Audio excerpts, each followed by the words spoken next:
বসিরহাট কোর্টে আমাদের একজন বন এই বনকে যে মিথ্যাভাবে কেস দিয়েছে তাকে জামিনে মুক্তি করতে হবে, এটাই হচ্ছে আমাদের মূলত দাবি।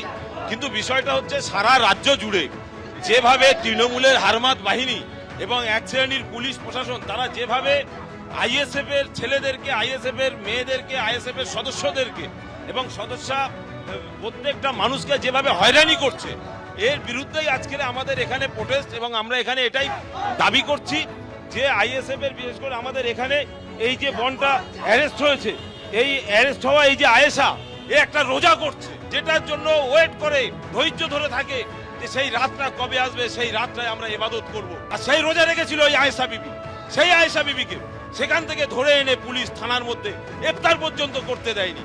এই নির্মম অত্যাচার যে আয়েশা বিবির উপরে করা হয়েছে, এটার হচ্ছে আমাদের প্রতিবাদ।